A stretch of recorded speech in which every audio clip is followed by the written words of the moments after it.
Hey everyone, and welcome. Today we're going to break down an absolutely fantastic blog post by Coach Adolfo Salgueiro. He lays out 6 really powerful strategies to help unlock your training potential. So if you're a runner, you're definitely going to want to stick around for this. So, does this question feel a little familiar? I mean, we are just bombarded with tips, tricks, new studies, and all this data on how to run better. It can be completely overwhelming, right? It makes it almost impossible to know what actually works. So how do we cut through all that noise? Well, Coach Salgueiro really hits the nail on the head when he contrasts the past with the present.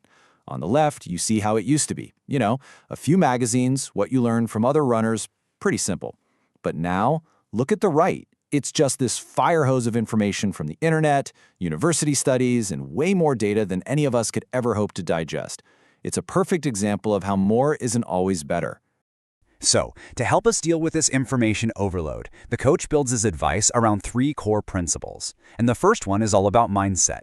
It's simple. Play the long game. This is all about building a foundation for improvement that's going to last. So, what's the very first strategy? It's probably the one we hear the most, but it's also the most important: consistency. Seriously, you have to forget about finding that one magic workout that's going to change everything overnight. Real, lasting improvement, it doesn't come from a single heroic effort. It comes from just showing up day in and day out. And I love this quote because it just sums it up perfectly. Nailing your splits in a tough workout isn't what makes you a better runner. It's the proof that you already are better. See, every single run, whether it's good or bad, adds a little drop to the bucket. And eventually, that bucket gets full. That's where your next PR is hiding, in all those little efforts adding up over time. But, just showing up isn't the whole story, right? Consistency needs a roadmap. And that leads us right into the second strategy: progress smartly. There are no shortcuts in this sport, and if you really want to improve, you've got to have a plan. So what does smart progress even mean? Well, think of it like this. It's about seeing your running as a journey with multiple stages. You need a plan to get from point A to point B. But then, and this is key, you'll need a totally different plan to get from B to C. The training that helps you crush a 5K just isn't built to get you through a marathon. Your strategy has to grow and change right along with your goals. All right, that brings us to our second big principle. And this one shifts the focus from the physical stuff to what's going on up here in your head. It's all about this: run your own race. It's about your personal journey and nobody else's. And the first strategy under this principle?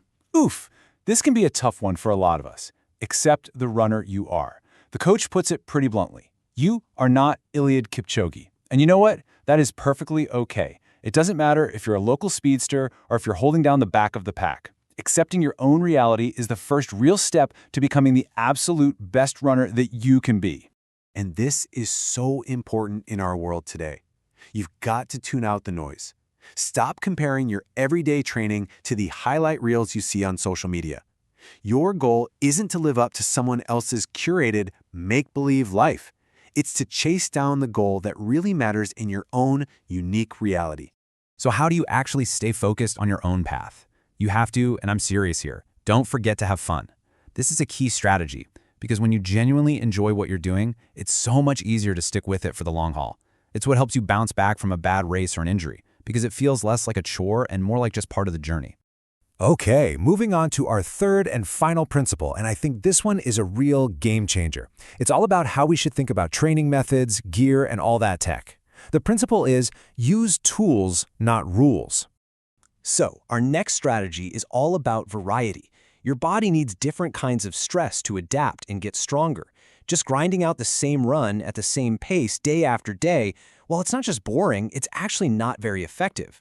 Like the coach says, you can't just go out there for 40 days and 40 nights in a row doing the same thing and expect a miracle. So what's in the mix? What are we talking about here? It's a blend of all these different things. Long, slow runs, that crucial zone 2 work, intervals, cross-training. But look at that last item on the list: rest. Let's be clear, rest is not quitting. It is a critical, active part of any good training plan that lets your body recover and get stronger for whatever's next. All right, let's talk about a big one, especially these days. It's not about the gear. Now, don't get me wrong, having the right shoes matters, but it is never, ever the shoe that makes you faster. Yeah, a pair of super shoes might shave off a few seconds here and there, but they aren't going to magically turn a 3:30 marathoner into a sub-3 runner. That only comes from one place: your preparation. And that same idea applies directly to that fancy watch on your wrist. Your GPS watch can be an incredibly helpful tool, or it can become this distracting beacon of pressure. The advice here is great. Use it for the data that's actually useful, but turn off all the other stuff that just causes you stress or pulls your focus away. Basically, you run the watch. Don't let the watch run you. Okay, so we've been through a lot here. 6 strategies, 3 big principles. The question is, what's the big idea? How do you really put all this together to unlock your own potential? Believe it or not, it all boils down to one powerful idea: simplify your running. Now, this doesn't mean taking it easy or giving up on getting better. Not at all. It means cutting out the junk, focusing on the fundamentals, and smartly unlocking the potential you have right now. So here's your game plan, your path to smarter training. It's really just 3 steps. First, just acknowledge all the noise that's out there. See it for what it is. Second, shift your focus back to the things that actually matter, like consistency, smart progress, and being okay with who you are as a runner. And finally, simplify your approach. Use the tools available to you, but don't let them become rules you have to follow. And that leaves us with one final question for you. As you think about your own running, about your own journey, which one of these strategies really jumped out at you? Which one feels like the key that's going to unlock that next level for you? Something to think about. Thanks for tuning in.